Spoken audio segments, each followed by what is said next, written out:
All right, let's talk Miami Hurricanes. This is a Hurricane squad. Obviously, massive victory last weekend. They're the best team in college football. We talked about it last Sunday, but they're not resting on their laurels. Even though it's a bye week, they're taking advantage of the opportunity that's come with the momentum they've done and what they've done on the football field. And now they're making more and more noise in the recruiting game. Again, we're seeing the flywheel effect compound here for Miami. We'll get into all of that news in just 1 second. But first, I'm Nick, and this is Saturday Morning Inspection.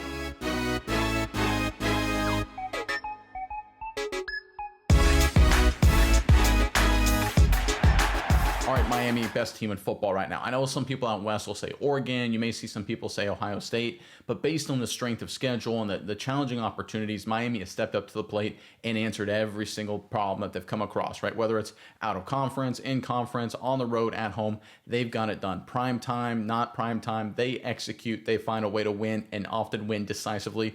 They're the best team, most complete team in college football as it sits right now. And it's the bye week. So you Miami fans, you can enjoy it a little bit, right? It can be a little stress-free. But here's the reality. All great programs always have to be recruiting, always have to be developing, right? Especially if you're winning, you got to capture that momentum that you have, and that's exactly what Miami's doing. We got a lot of great news, so without further ado, let's jump right into it here. This first report is courtesy of A to Z Sports. The Miami Hurricanes have gotten some big help during an electric start to their 2025 season from some new and green facage, which was on display in the Canes' 28-22 win over Florida State last Saturday.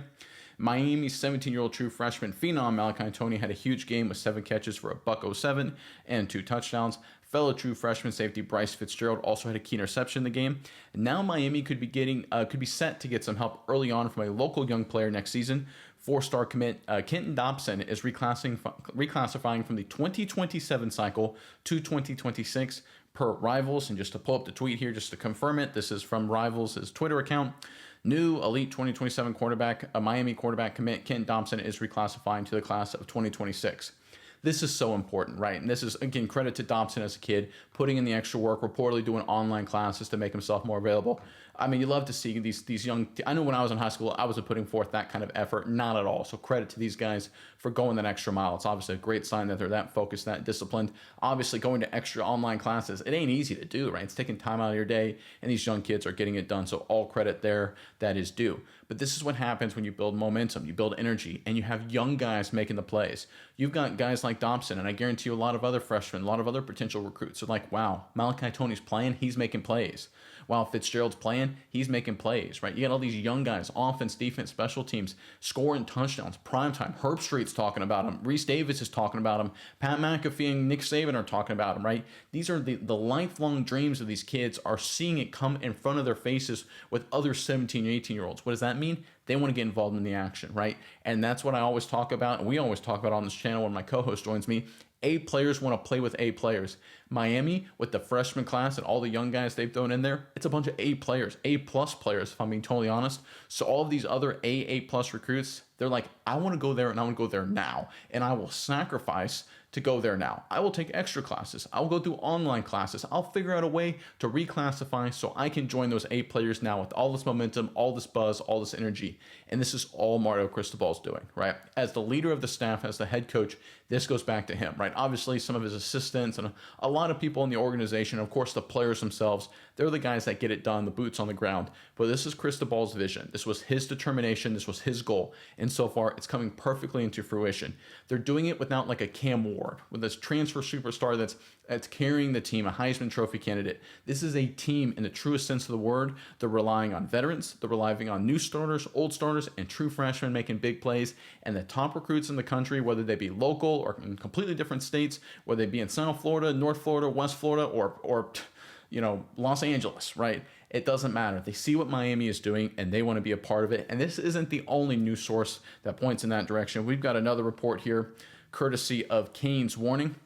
While Miami is winning on the football field in 2025, they are also building something along the 2026 recruiting trail. 4-star wide receiver Milan Paris has decommitted from Iowa State, telling Rivals Greg Smith and Hayes Fawcett he's reopening his recruitment. At 6'5" inches and 210 pounds, the standout wide receiver was Iowa State's highest-ranked 2026 pledge and now becomes one of the top recruits back on the market. The timing for Paris is interesting as his visit calendar is heating up. He took an official visit to Oklahoma this past weekend. Okay, Sooners are doing good. And then Miami is on deck. While it appears to be a 2-team race currently, Oregon and Auburn are also pushing for visits as his recruitment resets. And here's just a tweet from the great Hayes Fawcett, just to get the primary source in there. 4-star wide receiver Milan Paris has decommitted from Iowa State. He tells me for Rivals, a 6'5", 210-pound receiver was the highest ranked recruit. He kind of repeats everything I just already said there. But this is the momentum we talk about. The A players, the A-plus recruits, right? They see what Miami's doing. Not just the fact that they're playing well. It's that the freshmen are making plays. True freshmen are making plays, both sides of the football. It's a little bit different than what happened, let's say, at Ohio State with Jeremiah Smith, their star wide receiver.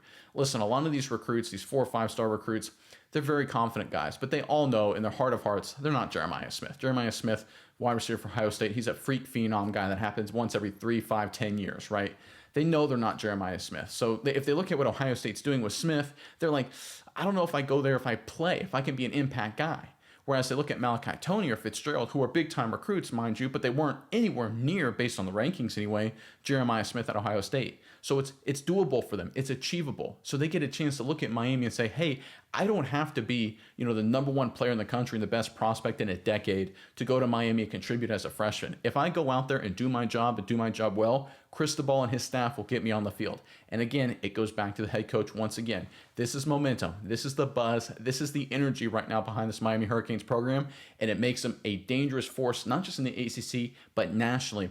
For 2025, we already know they're great, but in future years, they're only going to get better. We got the flywheel effect churning. We got everything compounding right now. We've got a full speed effect down in South Florida, and it seems to be nowhere close to stopping. It's only getting stronger and stronger.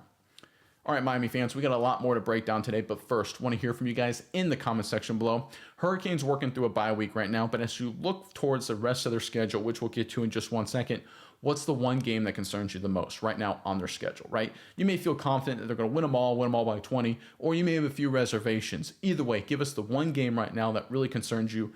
Put it in the comment section below.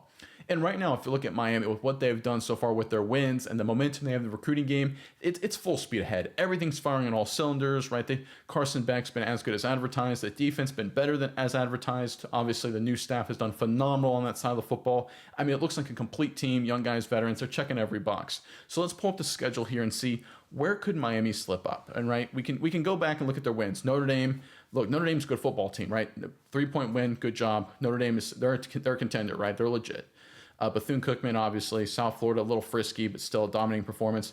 Florida, that Florida win looks a little bit more impressive considering what the Gators just did to Texas. My goodness gracious. And then dominating Florida State, that score there, 20-22, nowhere close to the actual impact of the game. That was a total Miami bloodbath that obviously flipped a little bit with some garbage time scoring. So then let's go forward to Louisville at home, October 17th, Friday.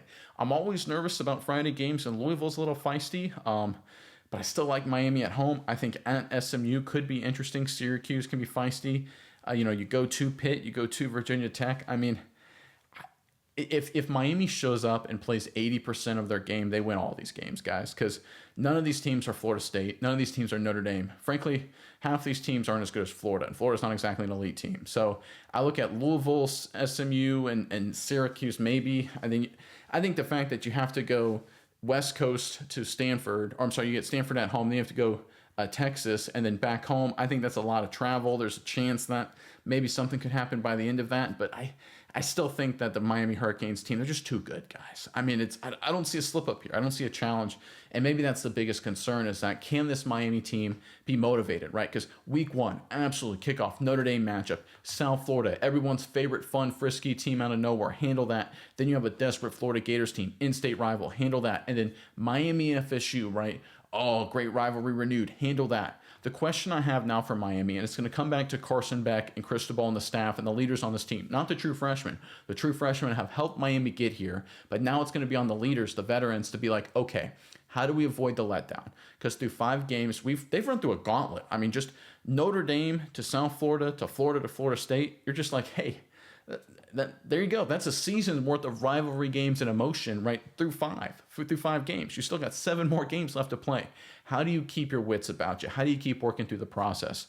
And that's why you bring in a veteran quarterback like Carson Beck. He's been there before. He's been at a program 2 years with Georgia where the expectations were a national championship, where every single loss was like the world was going to end. A defeat in Athens was Armageddon itself, just like a defeat in Tuscaloosa under Nick Saban had that same kind of framing. Carson Beck, I think he'll do a great job keeping everyone's focused, keeping everybody aligned. I think Cristobal will as well. Obviously, he has a lot of experience with those kind of environments, those kind of cultures. This staff has the same approach. I like Miami. If they can have their leadership core, their coaches, Carson Beck, keep the rhythm, keep the momentum, keep everything flowing, I don't see how they can't run the table here and do it decisively. There are a few slip-up concerns. And look, it's college football. Anything can happen. We all understand that.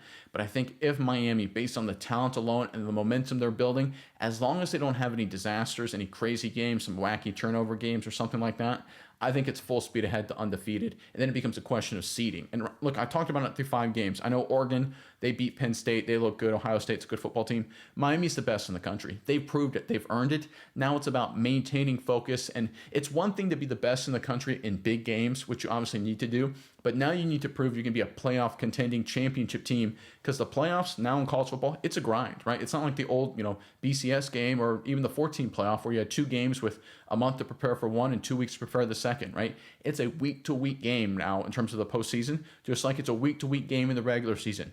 Now is where Miami's going to show they have that postseason medal where they can go week to week, trust the process, and play good football. I'm excited to see what they do. I think they handle it well. I think Carson Beck, Cristobal, and the leaders do a good job. And I think this Hurricanes team, when it's all said and done, they head into the postseason with a lot of momentum.